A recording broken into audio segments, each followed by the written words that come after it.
Look, I'm going to be honest and say I think it's time that we stopped talking about the swearing ban. Kia ora, my name is Kimmy and I talk about Formula One in the world's second worst accent. And today I'm just going to sit here in front of a camera and rant for a little bit. A little bit of a ramble, a little bit of an update, and a little bit of a conversation around why we need to change this rhetoric around the swearing situation. Now, that's not because I have any kind of an inherent like of the damn thing. If anything, I fundamentally very much disagree with it. The problem that I'm seeing, and I'm really sorry that this is going to be a bit more of a rambly sort of video today because I am talking off the cuff and have not really considered my thoughts too much. So you're going to get very much unscripted me here. But the problem that I'm seeing with the swearing ban is that we're talking about it so much that it's actually obfuscating the serious issues that are going on behind the scenes at the FIA. Now, unfortunately for me, I'm not an investigative journalist, which I think is pretty obvious. And I still have a job, I have multiple side hustles, and I just really don't have the resources, the contacts, or the time to be able to do a full deep dive into exactly what's going on behind the scenes at the FIA. So what I am observing is just what's been reported in the more broad media environment of motorsport and Formula One. And I've already discussed a lot of that in a previous video, which was about this kind of same thing. The thing that kind of has spurred this on is the fact that we've reached a point now where we're making jokes about the swearing ban. And I agree, they're funny. I had a good laugh during the launch event as well. Even though I'm not a big Jack Whitehall fan, I still thought that he was pretty on the nose with those. But the problem is when we reach a point of making jokes about this kind of thing without acknowledging that it is really all just smoke and mirrors to kind of be the big news story and push the more serious stuff that's going on into the background, that's when we've got a bit of a problem. I mean, we all know that the FIA has never been a bastion of moral and ethical upstandingness, if that's even a word, I don't know. But we live in a different media environment now. And it's not like 25, 30 years ago where all we heard about was what was being reported in newspapers or on the rare occasion through some kind of broadcast media. You know, we have access to so much information at the tip of our fingers, and yet we're still not asking for better. Or we are asking for better, actually. You know, I'll put my hand up and say that was that was me misspeaking, because I don't think there's anybody who is working in motorsports out there right now who agrees with what's going on behind the scenes at the FIA unless they have some kind of direct benefit from it. Like, I haven't seen a single talking head on YouTube. I haven't seen a single pundit. I haven't seen a single journalist talk about this in a positive manner. And by this, I mean the attempted dictatorship that's going on, obviously, and Mohammed bin Sulayem essentially taking over the FIA and turning it into his own little playground environment where he can dictate exactly what happens on a global scale with motorsport and to push his own moral and financial agendas. And this is all allegedly. Like, you know, at the end of the day, what he's doing might be for some kind of upstanding purpose. I don't see it. I don't think anyone does. But it really does remind you that even though we live in this information age where we have access to all of this information and we can challenge and question things in environments like here on YouTube, like during podcasts, like on TikTok, which is apparently where all the girls hang out who talk about Formula One. I'm not going there. Sorry, I'm not joining that platform at all. And yet we're still just talking about fucking swearing. It's a really great ploy, I've got to say. Very clever, FIA, well done.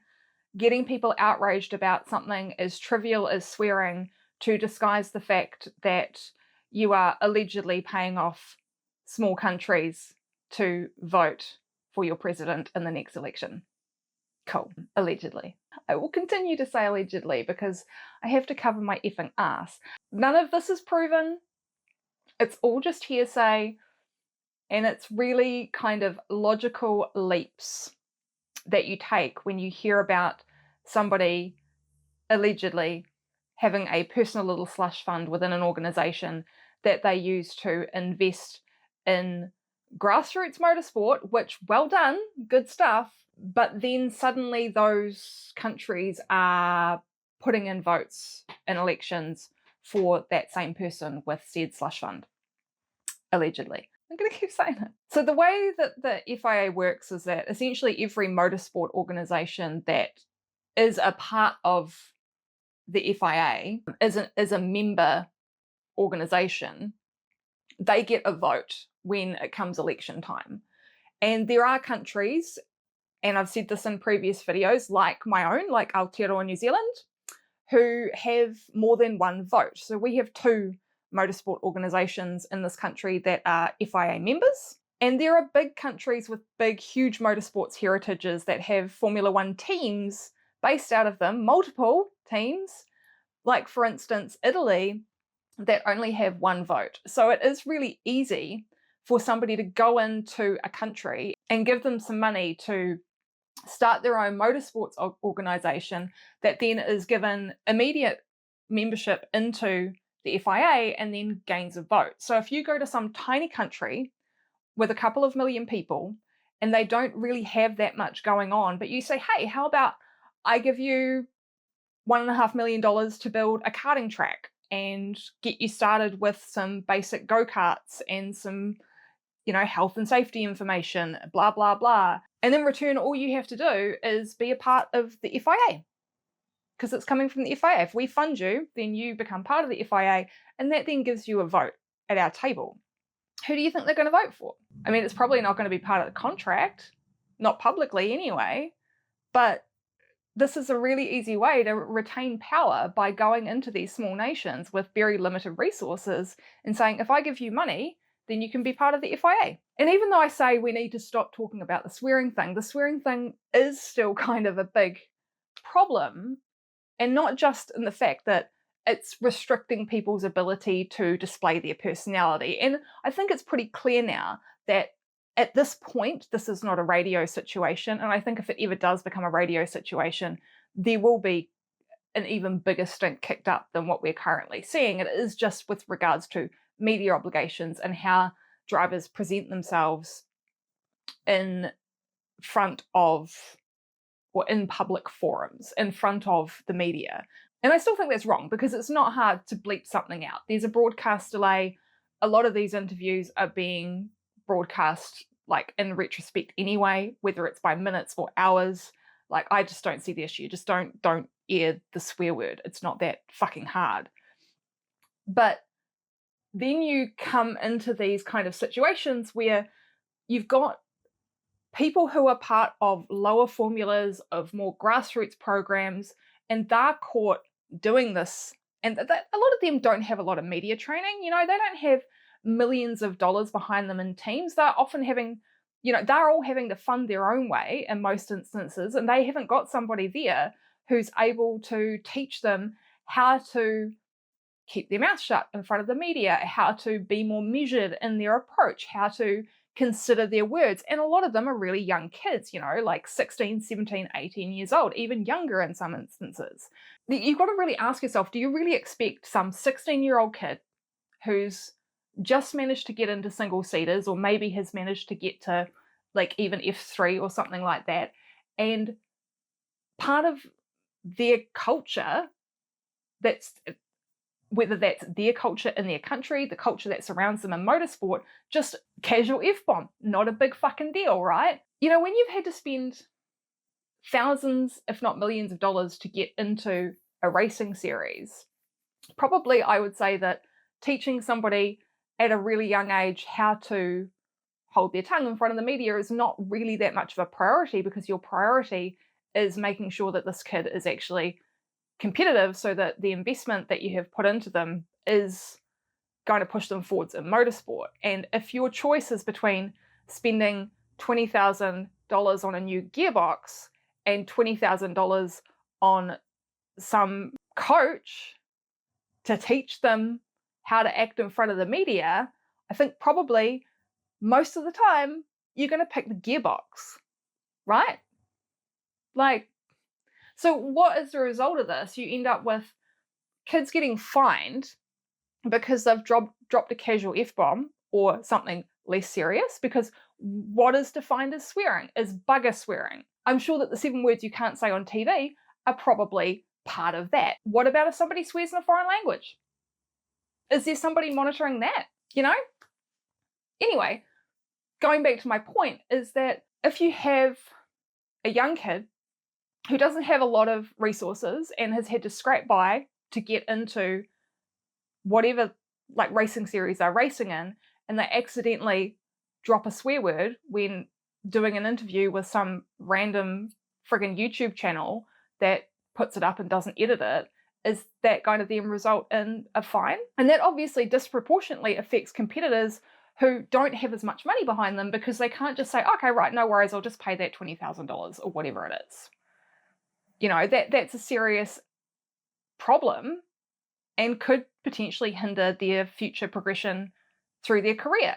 So what is happening is that potentially we're going to end up with less diversity and less opportunity for young people because they're getting essentially filtered out because they've done something as trivial as swear. Like it just seems like a very convenient way to make sure that motorsport is kept to only the elites who can afford all of the media training, who can afford to pay a fine like it's no big deal if one comes up. It just seems ridiculous to me. So the conversation around swearing shouldn't really even be about Formula One drivers. I mean, it should, obviously, because it's ridiculous. It should be about the lower formulas. It should be about other series where there's not as much money being thrown around, where drivers aren't being paid massive salaries, where people are having to pay their own way through a series just to be able to have a seat. And the fact that the first fine was issued outside of Formula One, I think, is a really great example of this, because it's just kind of reminding you that there are going to be people out there who aren't earning $5, $10, $15, $55 million a year getting these fines. I understand this is a very rambly video. It's not very often that I come in front of a camera and I don't have some kind of script in place. I don't even have notes, to be completely honest today. I was just really frustrated by the fact that I keep seeing things pop up talking about the swearing and making it all about the swearing, and it's not about the swearing. The swearing is a huge, big smoke and mirrors campaign to deflect the actual issues going on in the background here. And one other thing that really, really annoys me is that people will say, oh, the FIA's always been like this. This is nothing new. Like, you have to be a horrible person to run the FIA, blah, blah, blah. This is normal. You know, we don't have to accept it. Nobody has to accept it, right? Like, you don't have to accept having somebody shitty running your organization. You don't have to accept that an organization is going to continue to be corrupt because that's how it's always been. We have more tools than ever now to demand change and to basically just expect it. And there are some things that the FIA is doing really well, particularly with regards to things like safety regulations, like trying, as I said, more grassroots investment. Even if I personally think that that grassroots investment might actually have some slightly less savoury reasoning behind it in some ways. It's still happening, it's still a good thing. But we can demand more than just those small steps and changes. We can demand systemic change. And the motorsport industry as a whole has to demand systemic change. You can't just lie back and accept that these things are happening. You have to ask why. You have to ask for a good reason why somebody needs to be in charge of their own ethics investigations against them. You need to ask that question because it's ridiculous. Like, it's like, if you go into any major company and somebody, say a CEO, had an ethics complaint laid against them, if it was found out that that CEO was in charge of their own ethics investigation, an investigation into their own conduct, that would be a major, huge global scandal. But we've just got this guy who's gone, no, you know what? If somebody makes a complaint against me or against this organization, I'm going to be in charge of running that investigation. There's no conflict of interest there at all. Don't be ridiculous. What are you talking about? And he's just come out and done it, and we're not talking about it anymore. We kind of all went, okay. And then that's it. No more outrage. Just like the day it happened, there was a bit of outrage, and then we've just kind of all conveniently forgotten about it because we've just gone, oh, it's the FIA, what do we expect? That's nothing new. We just carry on. No, we shouldn't just carry on. Nobody should. Like, that's just, it still blows my mind. I just don't get it. I've been talking for 20 minutes now, and I'm sure this is going to get cut down quite a lot because I've said some things that I forgot to say allegedly. And it's a beautiful day outside. I've been outside for my sunbathe, heading to Australia in 2.5 weeks. So that's my little rant for the day. I am back for 2025. As always, really would appreciate anyone who wants to subscribe to my channel.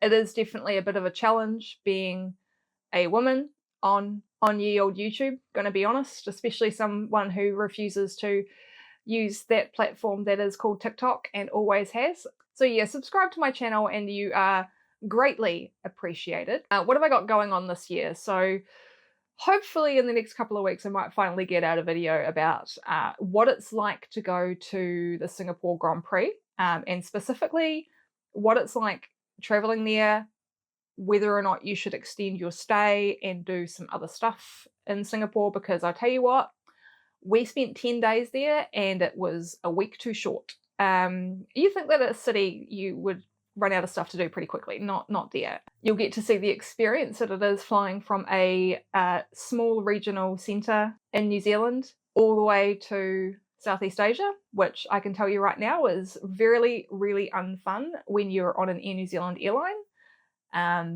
Really nice airline, great airline. The worst seats. You cannot comprehend how bad the seats are on those planes, just horrendous. And I'm also planning on, hopefully, I know a lot of you who watch me won't be interested in this because you're already pretty well versed in the sport, but I am intending on doing a Formula One crash course for Kiwis. And that just basically stems from the fact that I've had way too many people try and engage me into conversation about Formula One ever since the news broke, or even ever since like Liam Lawson first got into a car in a competitive session, let's be honest.